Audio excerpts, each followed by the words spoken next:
Asthma is a serious lung disease which do not have any cure, but it can be preventable and treatable. So what is asthma? So first of all, to understand the basic concept of asthma, we have to look at the anatomy of the lungs. There are two lungs, pair of lungs present in the chest cavity, right lung and left lung. Air from our nostrils enter into pharynx, pharynx leads into larynx, larynx leads into a pipe-like structure, trachea, which is also known as windpipe, which bifurcates and divides into bronchi going into each lungs. Each divides and subdivides into bronchioles, which leads into alveoli, which are small sac-like structure present inside the lungs, where gaseous exchange takes place between the blood and the lungs. This is the normal alveoli and the bronchiole of the lungs. Air passageway is clear.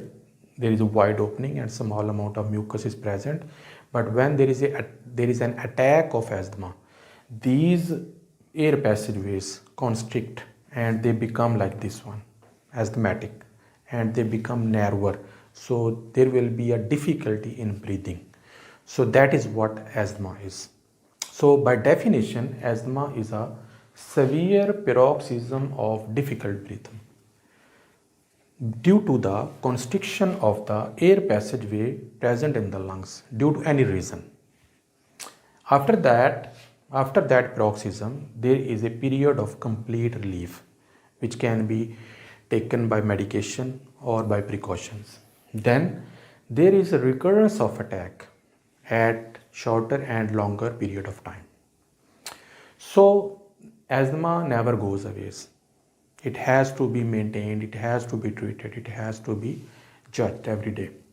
So what are the symptoms of asthma? So first of all, we are going to look at the main symptoms of asthma. The first symptom is shortness of breath. It's very hard to take breath in. There is a chest tightness as somebody is puts a heavy weight on your chest. Wheezing, the sounds of whistling when heard with stethoscope and sometimes with the normal ears. Coughing, sputum production, which is usually followed by infection, and sputum is produced inside the lungs, blocking the air passageways. Airway blockage, inflammation.